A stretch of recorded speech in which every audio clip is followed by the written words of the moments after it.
The Chaser Report is recorded on Gadigal land. Striving for mediocrity in a world of excellence. This is the Chaser Report. Hello and welcome to the Chaser Report with Dom and Charles. And Charles, I gotta say, Qantas is in the news. Qantas is not the most beloved brand. And Philip Adams was saying on Twitter this week that he was the one who came up with the concept, the spirit of Australia. That was his line. Oh, wow. And he wants to take it back. So badly have they alienated, Australia. Every Australian except Australians who own shares in Qantas, who are quite happy. Yes. Choice. But everyone else, including the ACCC, despises them. The ACCC has called for the largest fine in Australian corporate history, $250 million. We'll explain for what in a moment. God, I hope none of those ads were paid for by Qantas, Charles. But if they had, frankly, they fucking owe us and every other Australian. I've flown Qantas in the past few years. It's so expensive. Yeah. I feel like instead of the spirit of Australia, what Australians need is lots of spirits in order to deal with Qantas. That's true. They really should be passing out minibar stuff to us. Oh, they scrapped that years ago, the free drinks. Yeah, free, absolutely. Well, there's one place where you can get free drinks. Oh, yeah. The Chairman's Lounge.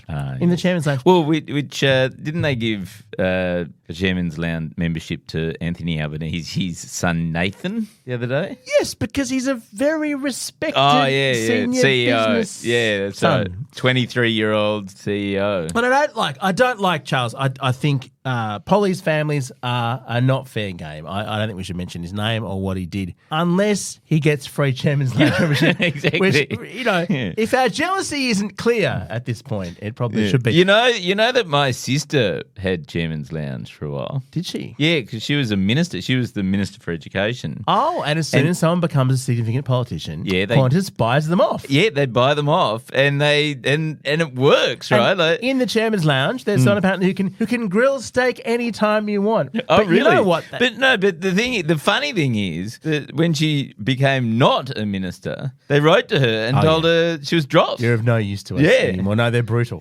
They're absolutely fucking brutal. And now that your sister's very senior in another field, she might get it again because they've apparently they're such shits. They've just written to all these people and said, you can't be a Chairman's Lounge member anymore unless your organisation signs an exclusivity deal with Qantas. They're just being completely brutal about it. They're just saying if your employer or whatever it might be doesn't basically commit to particular dollar targets per year on spending on Qantas, $10 million or whatever it might be, i.e. one flight, you can't have Chairman's Lounge. So they're just basically saying if you want your sweet free champagne, give us this much money or you're gone. It's an extortion racket. And the funny thing is, isn't the whole reason that Qantas is in trouble is because they don't have the flights.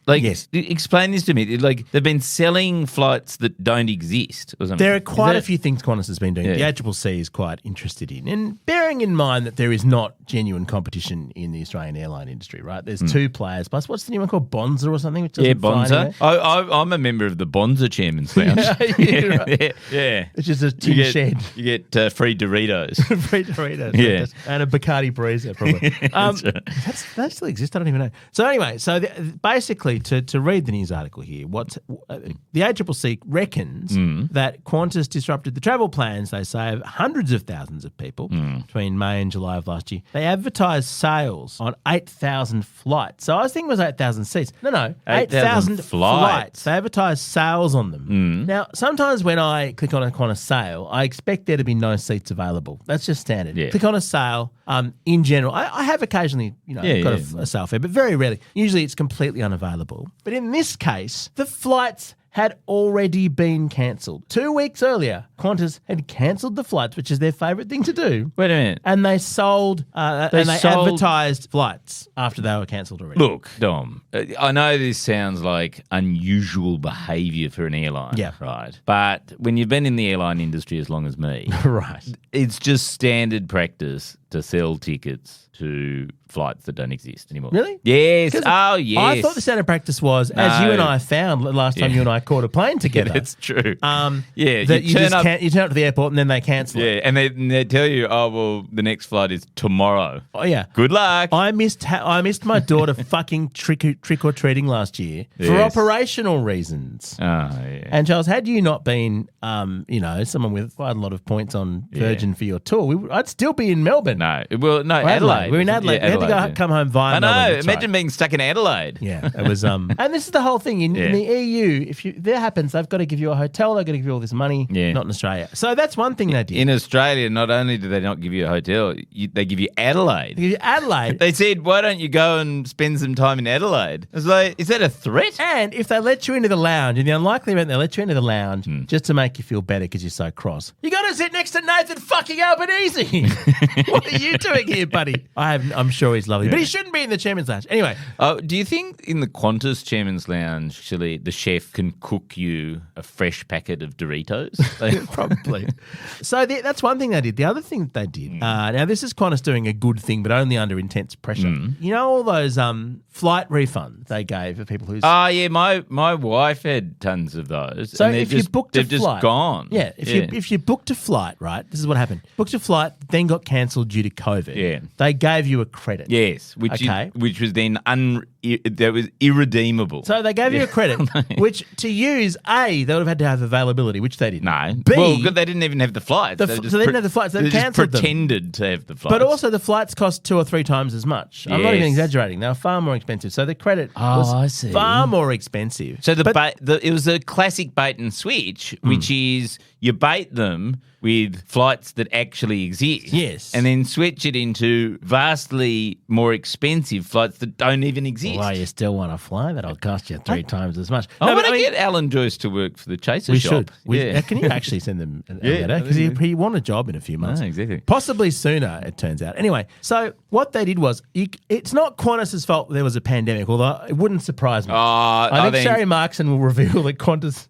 was behind the Alan fucking Joyce. the COVID outbreak. You heard it here first. They probably were doing it to sort of speed up their baggage handling. Yes, yeah, they would. It was, yeah. If we It was an efficiency measure to if kill off. If we get pangolins to handle the baggage, that'll work.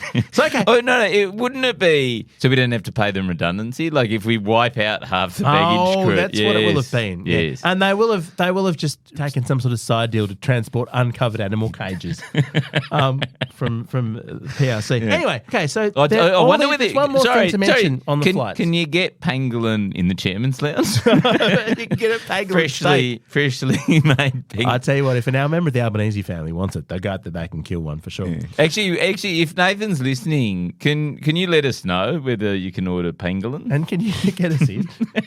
I'd love to see the chairman's I love lounge. how, by the way, we retract this entire rave if we get given chairman the the chairman's lounge. Yeah, I'd imagine you'd get into the chairman's lounge and you'd see CEOs and like Hamish Blake or something. Anyway, all right. So just back to the cancellation because this is important, right? Yeah. So what they did was that there were no flights. They were vastly expensive, and huge numbers of their customers had credits. Right. So they got the money back in most cases. They got all the money back as a credit, not as a cash refund. Yes. And then Qantas said, but after whatever it was, 12 months, I think they extended it once. The credits will expire. Yes. So vast numbers of people had credits. Yes. And they were just cancelled. Specifically, $570 million worth of credits. Yes. And so Qantas has now said, no, we're going to make them indefinite. Well, this is the thing that Bernie Madoff, I've always said Bernie Madoff made a huge mistake. Oh, yes. When he set up his Ponzi scheme by not having the investments that people made expire.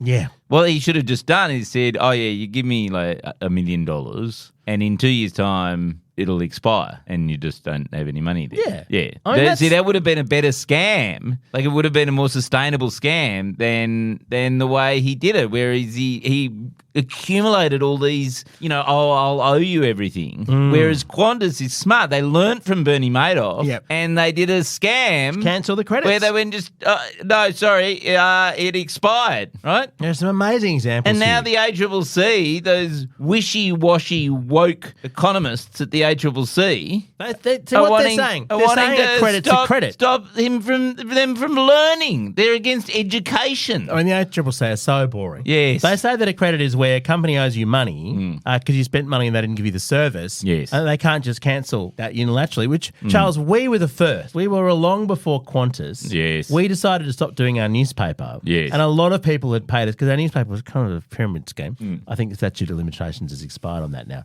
It was definitely a pyramid scheme. And so all these people, we owed newspapers It was a to. Ponzi scheme. It was a Ponzi scheme, sorry, yeah. It was pyramid shaped. And so what happened was we owed all these people subscriptions until, I don't know, edition number 130 or something. Oh, that's right. And there was Yes. one poor woman, I won't say who she was, every single time she got a copy of the newspaper thought her subscription had expired and paid again. So we owed her copies of the newspaper until about, I don't know, the year 2070 or something. Yeah. And we just said, oh, we can't do it anymore. Do you want to get merchandise instead? And so we tried to fob them off. Oh, really? Or we just said, do you want to just donate us the money out of sheer pity? Yeah. And a lot of them did, bless you, whoever you were. That's very that would never happen under my leadership of the Chaser. Yeah. It happened under your leadership. Oh, was it under my leadership? I think it was. I think I was drunk at the time. On subscribers' money.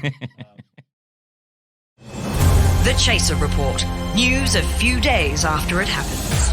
So anyway, so this is the thing. So this is going on, and people are now saying, okay, Qantas has done an amazing job of driving down costs. They have. They delivered huge value to... Except for flights. Yes. Well, that's the best way. The best way to make money as an airline is to just not have to cancel your flights. To take the money for flights and not provide the flights. Yes. And Qantas had, let's not forget, a $2.47 billion profit, which, how much did they get in JobKeeper again? Yeah, it was $2 billion. Yeah, $2 billion. Yeah. So if you take that money back the way it really should be, yeah. then why the fuck didn't we renationalise Qantas? I just in think the pandemic. This business model, it's clearly one of the best performing stocks in the ASX, right? It's incredibly profitable now. I think other companies should learn from Qantas. I think, Bunnings should sell you stuff that they don't have. Yes. And then cancel any store credit that you get. That's a very good idea. Yeah, That's and same with Woolworths. I think that would work very well with Woolworths. You walk in. Yes. You go, I saw milk on sale. Yeah, I'd like some milk, please. I'd like some milk, and they go... You prepay for the milk. You prepay, and then it gets to the checkout, and they go, oh, sorry, we don't have any milk. We'll give you a credit. Yeah, we'll give you a credit for the milk. And then, in a year's time, cancel the credit. That seems fair. I mean, I can't believe other businesses haven't struck upon this. But, Charles, it's in the terms and conditions. You've agreed to it when you yes, buy exactly. a Qantas exactly. Because it's all in the terms and conditions. No, exactly. So that's Qantas. The problem is they've destroyed their brand, right? Qantas, I mean, you've been selling Qantas merchandise for years. Well, we've sold out of it. It's because it's popular. People fucking hate it. Not even the children's choir can save them now, Charles. No. Not even the singing kids can save them. They should set up a frequent liar club. A frequent liar, get into frequent flyer. I think we should probably stop the podcast there. No.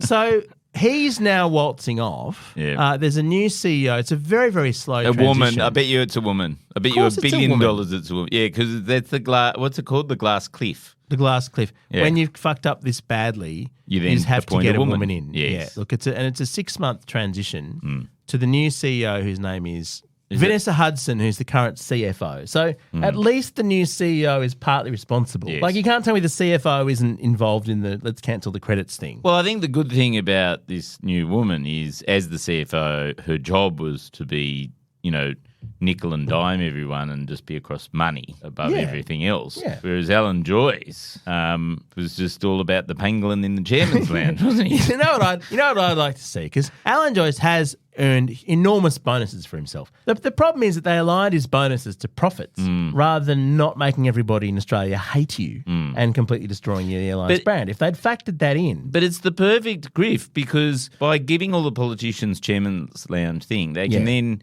get all this political advantage out. They're basically a protected airline. They're too cushy to fail. They're too corrupt that's what's to just fail. happened is that they haven't allowed Qatar Airways to have all these extra landing slots, even though that would drive down prices presumably across the sector. Because they're worried about the impact on Qantas. It would apparently reduce international air flights by an average of $1,000. Yes, but think what it would do to Qantas's bottom line. They wouldn't be able to extort us anymore.